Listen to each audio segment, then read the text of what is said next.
여러분 안녕하십니까. 오늘이 일요일 날이죠. 지금이 2026년 5월 31일, 그러니까 5월 달이 마지막 가는 날입니다. 오후 1시 36분을 지나가고 있습니다. 그래서 라이프 니즈 두 번째 시간이잖아요. 근데 라이프 니즈를 하는데 철학사에 들어와 가지고 그러니까 철학사라고 하는 것은 이제 동양 철학사가 아니고 근데 서양 철학사죠. 서양 철학사를 들어와 가지고 고대 철학을 했습니다. 전번 시간에 이제 고대 철학을 여기를 할 차례죠. 전번 시간에는 이 철학 이전의 시대, 철학 이전의 시대에 관해서 했습니다. 이번에 이제 고대 철학이다, 그죠? 철학 이전의 시대는 뭐라고 했나요? 철학 이전의 시대는 이제 신화의 시대다. 그런 얘기를 했습니다. 이제 고대 철학에 들어왔습니다. 흔히 고대 그리스 철학이 발생한 미토스에서 로고스로서의 이행, 즉 더 이상 신화가 아니라 이성에 기대어 세계를 설명하고자 한 시도의 탄생이라고 여겨진다. 그래서 철학이라는 것은 말이죠. 이성에 기반을 한, 이성을 바탕으로 한 것이죠. 이성을 바탕으로 사유하는 것이 철학이다, 그죠. 그러니까 따지고 들고 논리를 캐고 드는 것이 철학이다, 이거죠. 논리를 캔다는 게 뭡니까? 사람이 이성에 근거하는 거잖아요. 그러니까 냉철한 이성을 근거로 해서 성립될 수 있는 것이 철학이다, 이렇게 말할 수가 있는 거죠. 예를 들어 왜 파도가 치는 걸까라는 질문을 받았을 때 내가 델피 무녀한테 들었는데 포세이돈님이 화가 나셨대가 아니라 나름의 합리적이며 보편적인 근거를 제시하여 설명하고자 했던 것이다. 그러면 철학이란 게 이런 것이다라는 얘기예요. 파도가 왜 칠까? 이런 질문을 던졌다고 합시다. 그러면은 하나님의 섭리를 파도가 친다. 또는 우주에 무슨 신이 존재해서 저렇게 파도를 치게 만든다. 이건 철학이 아니란 얘기죠. 그런 거는 철학 이전의 시대, 신화적인 시대에서 통할 수 있는 얘기지 철학의 시대에서는 그것이 통할 수 있는 얘기 아닙니다. 철학의 시대에서는 왜 파도가 치는 걸까 이렇게 물으면 거기에 합당한 과학적인 논리를 제시해야 그것이 철학적인 사유다, 이런 얘기입니다. 이 시점에서 자연적인 것과 인간이 만든 것 사이에 구분이 생겨났으며 고대 그리스인들은 자연의 질서와 인간의 규범을 분리해서 생각하기 시작했다. 필로시스, 질서, 자연의 질서와 인간의 규범이라는 거죠. 자연의 질서와 인간의 규범. 필로시스, 노모스.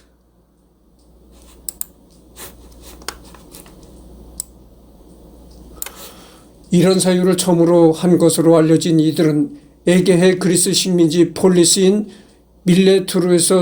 밀레투스에서 살던 밀레투스 학파의 철학자들이다. 그 최초의 인물인 탈레스는 모든 것의 근본은 물이다는 설명을 제시한 것으로 전해진다. 이게 포세이돈을 들먹이는 것과 무엇이 다른가? 철학 사가들은 의인화된 신인 포세이돈을 들먹이는 것과 달리 탈레스는 어떤 하나의 항구적이면서도 보편적인 근본을 세계의 원리로 제시한 점에서 차이가 있다고 본다. 즉 우리가 관찰하는 자연현상을 더 이상 신의 변덕을 탓할 수 없게 된 것이다. 이런 이유 때문에 아리스토텔레스는 철학의 아버지라는 칭호를 탈레스에게 붙였다.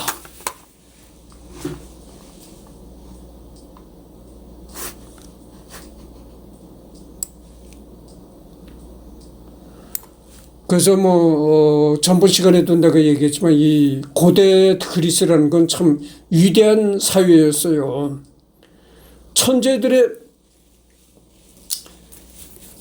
천재들이 모여있는 사회가 고대 그리스 사회였다니까.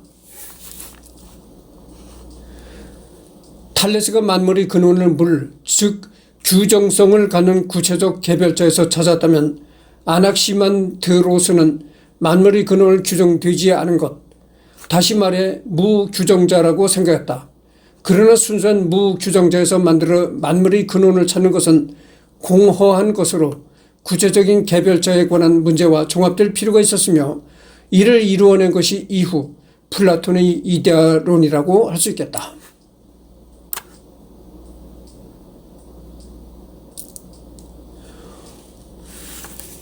그러니까 이 탈레스드라는 철학자는 무규정성에서 이 모든 세상의 규칙을 무규정성에서 찾으려고 했다 그거죠. 무규정성이라는 게 뭡니까? 특정한 어떤 논리나 근원 이런 거를 제시하지 않는다 이런 얘기죠.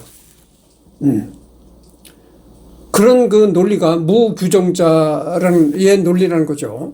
이 탈레스가 그렇게 무규정성의 논리를 주장했던 철학자였다. 근데 그 후에 이제 플라톤, 그 이후에 나타난 플라톤은 어떤 생각을 했느냐면은 어떤 대상이 없는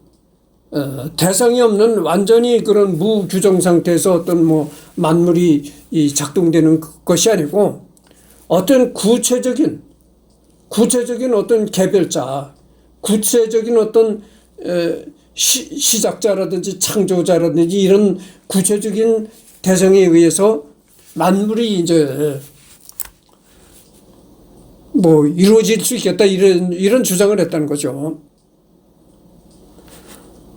엘레아의 파르메니데스와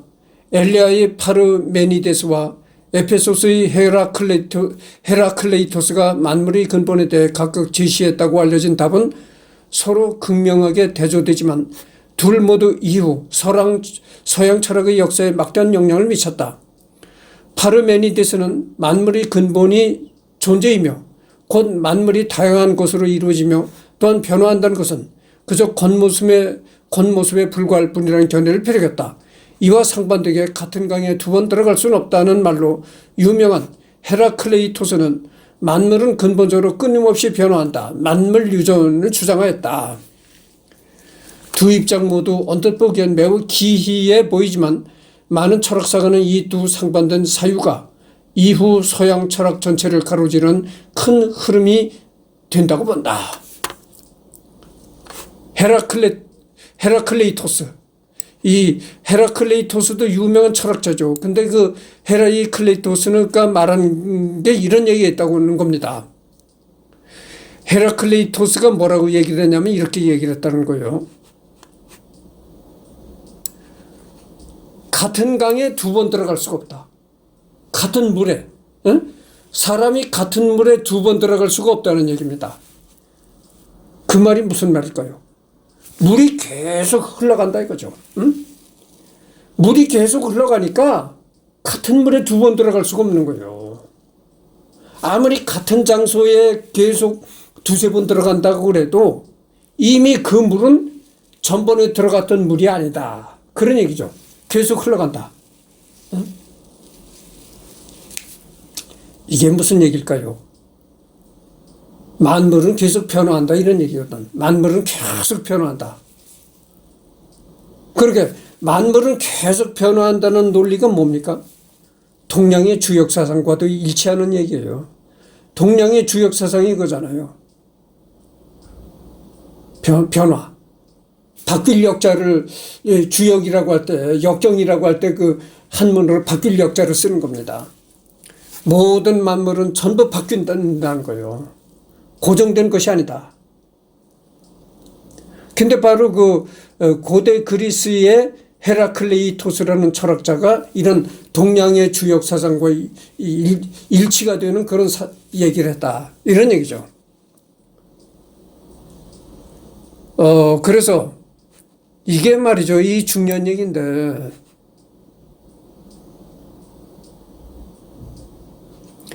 파르메니데스는 만물의 근본이 존재다. 곧 만물이 다양한 것으로 이루어지며 또한 변화한다는 것은 그저 겉모습에 불과할 뿐. 그러니까 이 파르메니데스가 주장한 건 뭡니까? 만물의 근본은 존재다 그죠. 존재하는데 만물의 근본이 있다. 그리고 변화한다는 것은 겉모습일 뿐이지 실제는 변화하지 않는다. 그러니까 이 파르메니데스가 주장한 것은 만물은 변화하지 않는다 이렇게 주장을 한 거고, 후에 그 헤라클레이토스는 만물은 끊임없이 변화한다 이렇게 엇갈린 주장을 했다는 거죠. 그래서 이 두 주장이 서로 상반된 이 두 주장이 서양 철학사를 관통하는 큰 흐름이 되었다 이런 얘기입니다. 그러니까 서양 철학을 발전시키는 큰 사유가 되었다, 생각이 되었다 이런 얘기입니다. 한편 본토 그리스 유명한 폴리스였던 아테네에서는 민주정이 발달하여 영향력 있는 정치가가 되고 싶으면 말솜씨가 뛰어나야만 했다. 이런 수요에 부응하기 위해 변론술과 수사학 등을 돈을 받고 가르치는 지혜로운 자들, 즉 소피스트들이 등장했다. 오직 진리에만 매달릴 뿐 소피스트들의 행태는 당시 아테네에서 종종 경원시되었지만 현대의 철학사가들은 소피스트들 덕분에 철학의 관점이 자연에 머무르지 않고 인간으로 넓혀졌다는 평가를 내리기도 한다.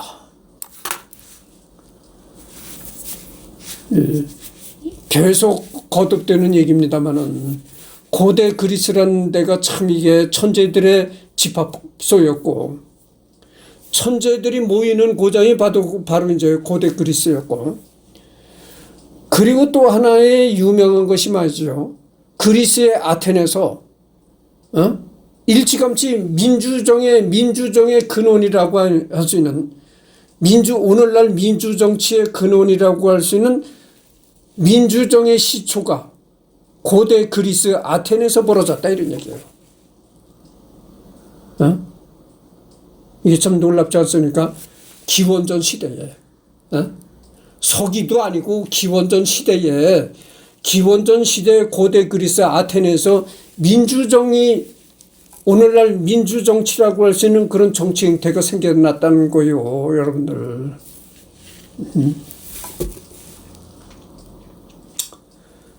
민주정의 특징이 뭡니까? 시민들의 지지를 얻고, 국민들의 지지를 얻어야 권력을 가질 수가 있는 겁니다. 그것이 민주정이에요. 그것이 바로 민주국가의 정치다 이거죠. 국민들한테 지지를 받고, 대중들한테 지지를 받아야 권력을 줄 수가 있는 겁니다. 그것이 민주국가의 정치잖아요. 그런 게 바로 그 고대 그리스 아테네에서 그런 일이 벌어졌다 이거야. 그러니까 어떻게 되겠어요? 권력을 주려면, 어떤 사람의 지도자가 되려면 국민들한테 지지를 받고 대중들한테 지지를 받아야 권력을 가질 수가 있는데, 대중들이나 국민들의 지지를 받으려면 어떻게 되겠어요? 말을 잘해야 되거든. 수많은 대중들이 모인 자리에 가서 이 연설하는 이 말솜씨가 좋아야 된다 이거야. 그렇게 되니까 어떤 일이 벌어졌냐면은, 좀 출세하고 싶은 사람, 뭐 권력을 갖고 싶은 사람, 이런 사람들은 다 이 말솜씨를 좋게 하기 위해서 웅변학원에 갔다. 요즘 말로 하면 그게 일종의 웅변학원이다 그지. 웅변학원에 등록을 해가지고 이 말하는 솜씨, 대중들 앞에서 연설하는 솜씨를 갈고 닦았다 이거죠. 그러니까 그렇게 민주정이 발달하게 되다 보니까 이 웅변술을 가르치는 웅변학원들이 이득을 봤다. 이런 얘기, 일종의 이런 얘기가 되는 겁니다. 그래서 이 웅변학원, 그러니까 연설 솜씨를 가르쳐주고 돈벌이를 하는 그런 웅변학원들이, 이 철학사의 서양 철학사에도 많은 영향을 줬다 이겁니다. 어떤 영향을 줬느냐. 기존의 서양 철학은, 기존의 고대 서양 철학은 인간 중심이 아니고 자연 중심이었다 이거죠. 자연은 어떻게 규정짓느냐. 이런 오로지 관심이 자연에만 쏠려 있었다 이거죠. 그러니까 고대 서양 철학은 오로지 이 자연에만 관심이 쏠려 있었는데, 고대 그리스 아테네에서 이제 민주정치가 발달함으로써 웅변학원이 생기게 되고, 그 웅변학원이 이제 돈 벌다가 웅변술을 가르치면서 서양 철학이 자연만 이렇게 보는 자연 중심의 철학에서 인간 중심의 철학으로 옮겨갔다 이런 얘기입니다. 그래서 철학의 관점이 자연에서 인간 중심으로 옮겨갔다 이런 얘기죠. 이거 참 재미난 이야기면서도 중요한 얘기입니다. 그러니까 서양 철학이 아주 고대 시초에는 그냥 자연에만 관심을 갖는 그런 철학이었었는데, 민주정이 발달하면서, 민주정이라는 게 생기면서 자연에서 인간 중심으로 철학의 시선이 바뀌어졌다 이런 얘기입니다.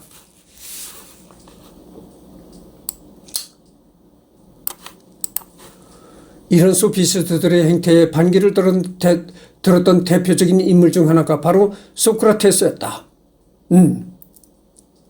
지혜로운 자, 소피스트가 아니라 지혜를 사랑하는 사람이라고 자처했던 소크라테스는 아테네 아고라와 시장바닥을 돌아다니며 지혜롭다고 알려진 사람들과 토론을 벌였고, 생전 단 하나의 저작도 남기지 않았음에도 불구하고 그런 소크라테스의 모습은 철학이 무엇인지, 철학자는 어떤 사람인지에 관한 표본이 되었다. 이를테면 배부른 돼지보다는 배고픈 소크라테스가 낫다 같은 격언이 이를 잘 보여준다. 펠로폰네소스 전쟁과 30인 참조정 시기 등 정치적 격변기를 거치는 과정에서 아테네의 부조리한 면모를 꼬집는 아테네의 등해로 활동했던 소크라테스는 결국 사형 선고를 받고 독약을 마셨지만 그의 유산은 그의 위대한 제자들에게 이어졌다.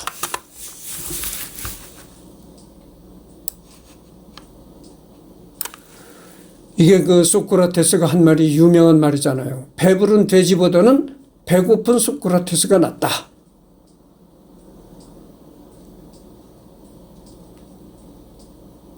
이게 참 중요한 얘기입니다.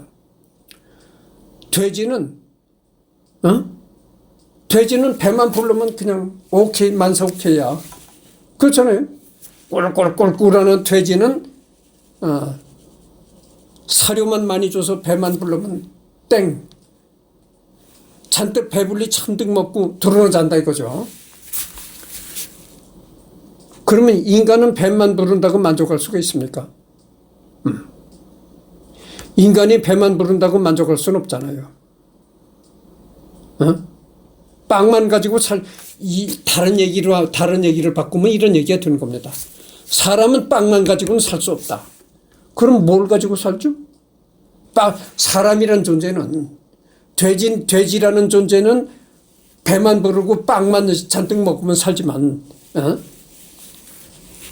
배부르게 이거 먹는 것만 배가 만땅 채우면 만족하고 살지만, 사람이라는 건 그게 아니다. 배만 채워서는 만족 못하는 게 있다. 그게 뭐냐? 정신적인 거다. 정신적인. 그래서 인간은 정신적인 존재라는 게 여기서 나오는 얘기예요. 배부른 것만 가지고는 만족을 못한다. 거기에 플러스 정신적인 만족이 더해져야 된다. 그래야 인간은 살아가는 생존의 의미를 찾는다 이거죠. 정신적인 만족이 있어야 인간은 생존의 의미를 찾을 수가 있다 이런 얘기죠. 배부른 돼지보다는 배고픈 소크라테스가 낫다. 이것이 바로 이제 인간의 존재다 이런 얘기입니다. 같은 격언이 이를 잘 보여준다. 펠로폰네소스 전쟁과 30인 참조정 시기 등 정치적 격변기를 거친 과정에서 아테네 부조리 면모를 꼬집는 아테네 등해로 활동했던 소크라테스는 결국 사형 선고를 받고 독약을 마셨지만 그 유산은 그의 위대한 제자들에게 이어졌다.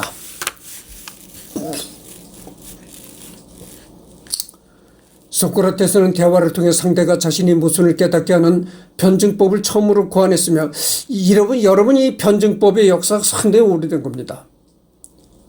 이 벌써 소크라테스가 이 변증법을 얘기를 했다고 나오잖아요. 이 소크라테스가 이 기원전 사람이거든. 서기 이전의 사람이다 이거요. 그런 그 까마득한 옛날에 소크라테스가 변증법을 고안해냈다는 겁니다. 여러분들 공산주의 이론의 유물론적 변증법이라는 게 있잖아요. 유물론적 변증법. 그것이 이제 공산주의의 이론이 된 겁니다. 변증법적 유물론이라는 것이. 또한 서양 철학의 근본적인 화두이면서 결코 그 답을 찾을 수 없는 문제들을 제시했다. 플라톤이 묘사하는 소크라테스의 대화편에서 소크라테스는 명쾌한 해답을 제시하는 경우가 없으며 책의 중심이 되는 주제는 언제나 미궁의 상태에 빠지면서 끝난다. 이 미궁은 인간이 끊임없이 질문하지만 그 해답은 주어질 수 없는 난제들로 현대 철학에서까지 이른바 실존의 부조리로 언급되고 있다.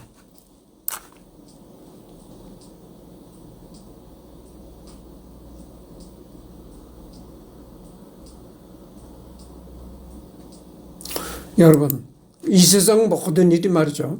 이 미궁이라는 단어가 나오니까 내가 하고 싶은 얘기가 있는데, 이 세상 모든 일이 어떤 답을 내릴 수 있는 일이 있을까요? 물론 이 세상 모든 사건과 일이 답을 내릴 수가 있는 일이 많습니다. 그러나 그게 한 명쾌한 답을 내릴 수 있는 일이 한 90% 정도는 되리라고 봐요.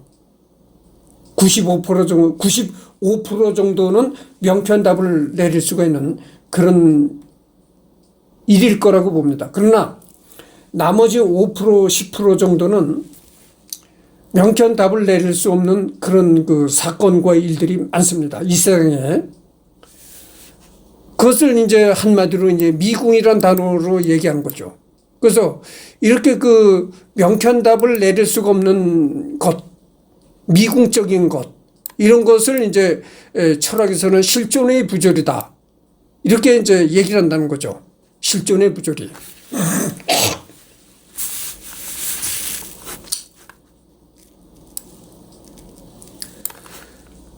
지금 참 시간이 참 빨리 갑니다. 이렇게 떠드는데 이렇게 열을 올리다 보니까 내가 이걸 왜 합니까? 내가 유튜브로 해서 돈 한 푼 벌어본 것도 없고, 에? 내 조회수라고 해봐야 얼마 됩니까? 지금 구독자가 999명인가 그래요. 이제 한 명만 있으면 이제 구독자가 1000명이 되는데, 구독자는 그런 대로 좀 괜찮다고 볼 수가 있는데, 조회수는 이게 그렇죠. 그래서 내가 유튜브를 하는 게 유튜브는 내가 일전 한번 벌어본 게 없고, 오로지 내가 이걸 떠들기 위해서 유튜브를 하는 거예요. 이걸 떠드는 재미로. 생각해보시오, 여러분들. 내가 이걸 떠들 수 있는 환경이 안 되거든. 눈 떨어지면 이제, 자고 일어나서 눈 뜨면 공장에 나가서 일을 하잖아요. 열심히 일을 하면 열심히 일을 해야 돼. 정해진 시간대로 물건을 다 처리해야 되고 하니까 열심히 일을 하고, 그렇게 정신없이 일을 하는데 남과 대화할 수가 있나요? 또 대화를 한다 그래도 이런 대화는 할 수가 없는 거예요. 그렇잖아요. 어디까지나 대화를 한다 그래도 일하는 내용의 대화지. 이런 대화는 할 수가 없는 거잖아요. 이런 대화를 일퇴사하면 진짜 또라이가 되는 겁니다. 속된 말로. 그럼 집에 오면 또 살아가는 얘기를 할 사람도 없어. 마누라가 있거나 자식이 있거나 해야 세상 살아가는 얘기도 하고 그러는데 없어. 그냥 나가도 이건 놀릴 사람이 없어. 들어와도 이건 놀릴 사람이 없어. 야, 유튜브를 하자.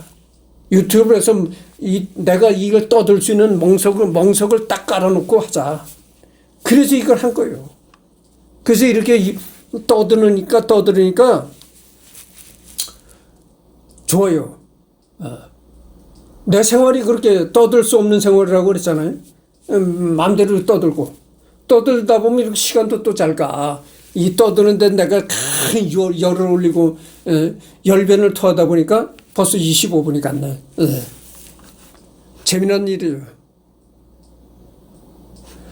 소크라테스의 직계 제자 중 하나인 플라톤은 자신이 스승을 비롯한 이전 철학자들을 계승하여 암, 우주 그리고 인간 등에 관하여 방대한 철학적 사유를 남겼다.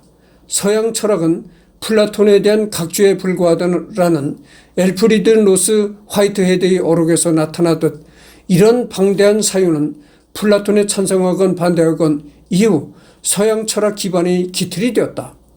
귀족 집안 출신으로 젊은 시절엔 정치에 투신하기도 했던 플라톤은 교육기관 아카데미아를 설립하면서부터 많은 대화편을 통해 자신의 철학을 풀어냈으며 스승 소크라테스가 종종 등장하기도 하는 그런 플라톤의 대화편은 철학뿐 아니라 문학적으로도 뛰어나다는 평가를 받는다고 한다. 대표적으로 이른바 이데아로는 플라톤의 중기 철학에 등장하는 핵심적인 개념 중 하나이다. 이 플라톤도 내가 언젠가는 할 것입니다. 플라톤이 참 유명한 사람입니다. 플라톤도. 이 플라톤이 이제 소크라테스의 직계 제자죠. 바로 수제자다 이런 얘기죠. 플라톤을 잠깐 한번 들어가 봅시다. 이제 이게 플라톤인데 언젠가 하게 되겠죠. 하여튼 근데 여기 보면은 이 소크라테스의 수제자였던 플라톤이 그 암과 우주,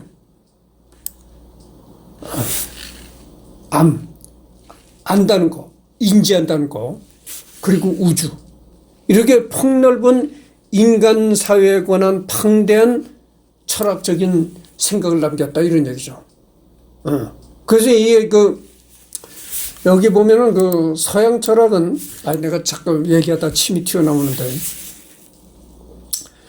서양 철학은 플라톤에 대한 각주에 불과하다는 엘프리드 노스 화이트헤드의 어록. 서양 철학이 말이죠. 플라톤의 생각에 각주에 불과하다. 그러니까 플라톤을 해설하는 해설에 불과하다 이런 얘기예요. 이게 무슨 얘기입니까? 플라톤이 그렇게 위대한 인물이라는 거예요. 여태 그 서양 철학이 고대 시대부터 이렇게 발달이 돼 내려왔는데 그 많은 서양 철학을 형성하는 그런 사유들이 플라톤이 설파한 철학의 해설에 불과하다 이런 얘기니까 얼마나 플라톤이 위대한 사람이라고 지켜 세우는 겁니까? 정말 극찬의 극찬이죠. 플라톤에 찬성하건 반대하건 잠깐만요.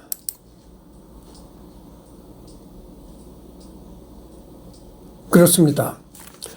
이데아로는 참된 존재가 무엇인가에 대한 이론으로 플라톤은 극단적인 실제론자로서 사물의 속성까지도 실제한다고 생각했다.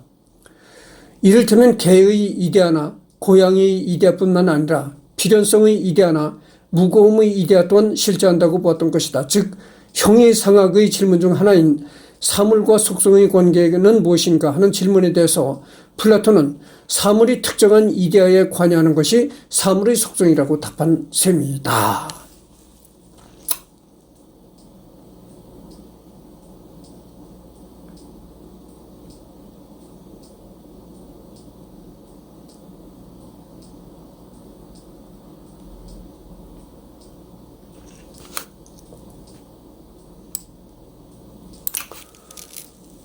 또한 플라톤의 사상은 초기 기독교 교리의 형성에 큰 영향을 미쳤다.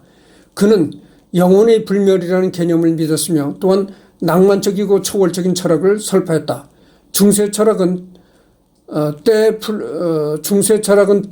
플라톤 사상의 상당 부분 영향을 받았으며 교부 철학의 이론적 토대는 플라톤주의가 추축을 담당했다. 플라톤의 수제자 중 하나였던 아리스토텔레스는 플라톤 사후 아카데미아에서 나와 플라톤과는 사뭇 다른 방향의 철학적 탐구를 개진해 나갔다. 예컨대 실제 자연에 대한 탐구를 보다 중시했던 아리스토텔레스는 물리학, 천문학, 생물학, 문학 등 그야말로 다양한 학문 분야의 기초를 마련했다. 그리고 현대의 철학에 대한 관점에서 볼 때 아리스토텔레스는 형이상학과 윤리학에서 현대까지도 계승되는 주요한 관점들을 제시하였다. 논리학을 실질적으로 창시한 것 또한 빼놓을 수 없는 업적이다. 아리스토텔레스의 학풍은 그가 아테네에 설립한 교육기관 뉴케이온에서 이어지게 된다.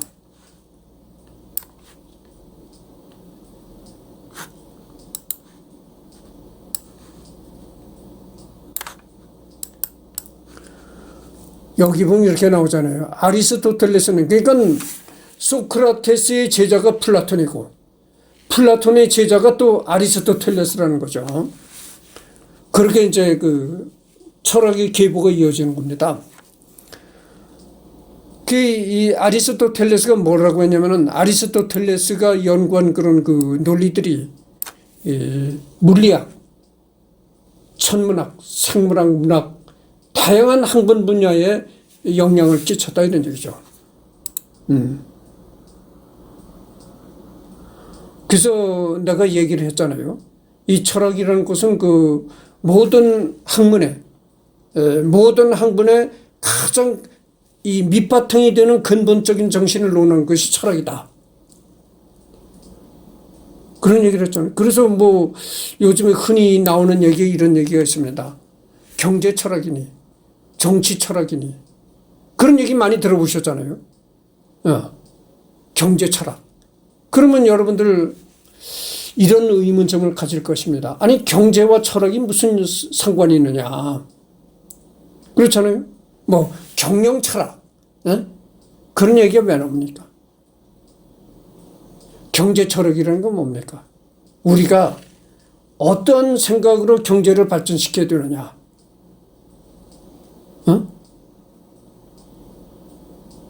어떤 생각으로 우리가 경제를 발전시키고 유지해야 되는가. 그것을 이제 그게 바로 경제 철학이라는 거죠. 그러니까 이 모든 학문의 가장 밑바탕 되는 정신을 내가 이렇게 그 열을 올리는 바람에 마이크도 달지 않고 열을 올렸습니다. 마이크 다는 것도 잊어먹고. 그러나 하여튼 녹음은 잘 되리라고 생각합니다. 그리고 역사 철학이라는 게 또 있잖아요. 역사 철학. 어떤 그 논점, 어떤 근본적인 정신으로 역사를 탐구하느냐.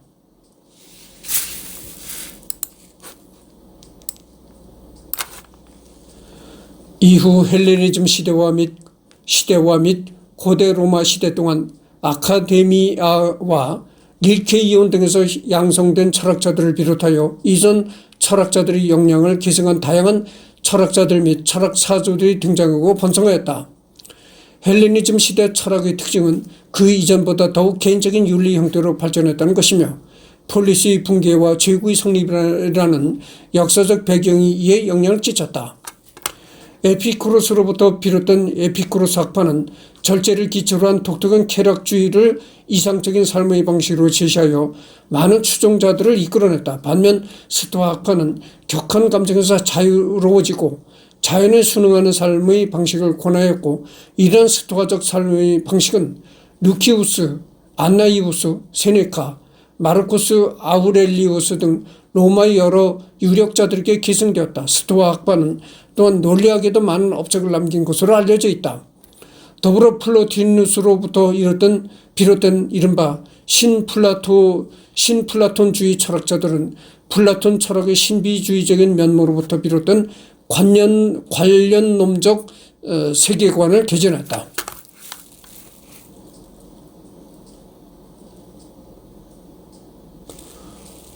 그래서 이제 여기는 서양 철학사를 지금 하고 있는데 에피쿠로스 학파가 또 등장했다고 이제 나오네요. 서양 철학사에. 이것은 말이죠. 헬레니즘 시대에 발생하여 전기 로마 시대까지 성행한 철학의 한 유파, 철학의 한 그러니까 파벌이라는 것이죠. 파였었다나. 철학자 에피쿠로스가 처음 만들었다고 하며 에피쿠로스 학파라고 한다. 쾌락주의를 강조하고 있는데 이때 말하는 쾌락주의는 우리가 생각하는 물질적으로 풍요로운 상태가 아닌 신체에 고통이 없는 상태를 말한다. 즉 에피쿠로스 학파에 있어서 쾌락은 고통의 부재를 말하는 것이어서 일반적으로 말하는 물질적이고 육체적인 쾌락은 오히려 고통을 수반하기 때문에 멀리해야 하며 단지 최소한의 쾌락이 충족되기만 하면 되는다는 것이다.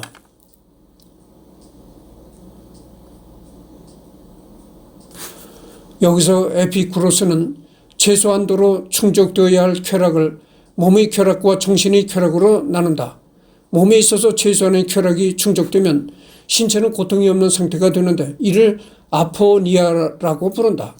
정신에 있어서 최소한의 쾌락이 충족되려면 망상과 죽음에 대한 공포 등이 정신적인 고통을 준다고 보고 우주와 고통, 욕망 등에 대한 정확한 이해가 필요하다고 보았는데 이를 통해 마음의 평안을 얻을 수 있다. 이를 아타락시아, 평정심이라고 한다.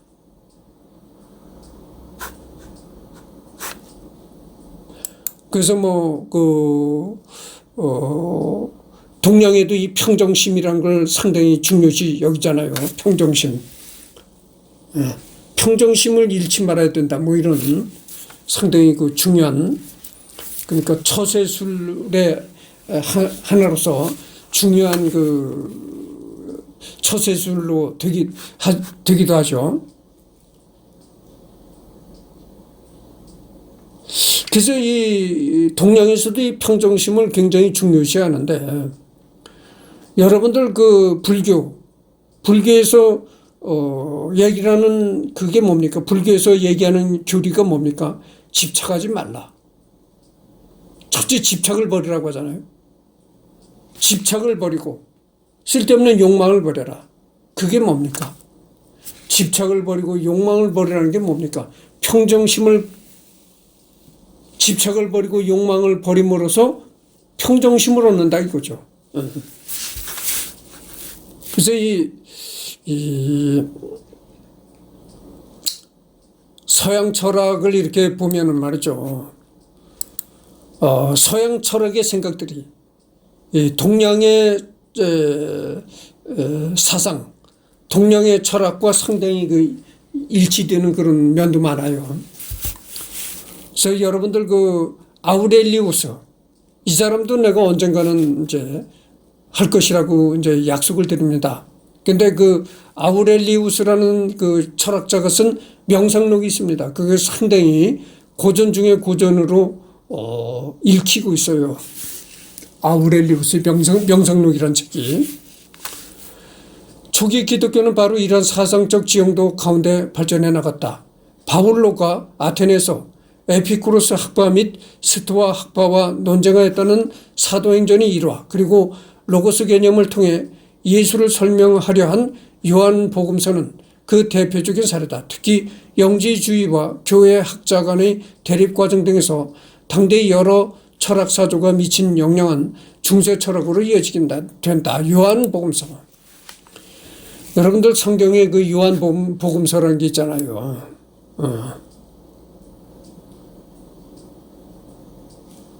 이게 이제 여기 나온 게 이게 요한복음서의 원본입니다.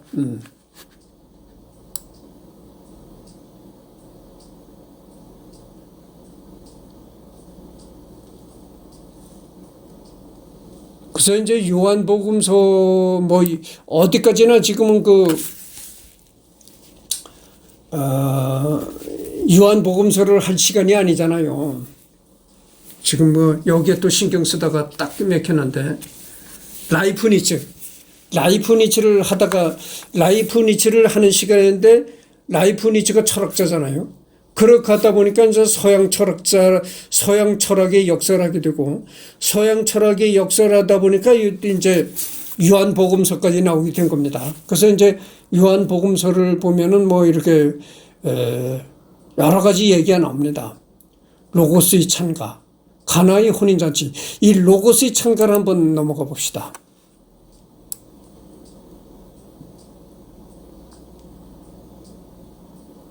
뭐 하여튼 들어가지 않겠습니다.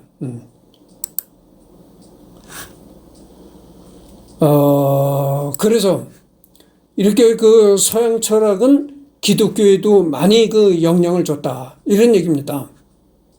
그래서 이제 그리고 그 다음에가 이제 고대 철학에서 중세 철학으로 넘어가는 과정이었다, 이런 얘기입니다. 그러니까 이제 서양 철학이 서양의 이런 여러 가지 사유적인 그런 논리적인 생각이 이 기독교에도 영향을 미쳤고, 그러다가 이제 중세 철학으로 넘어가게 된다, 이런 얘기입니다.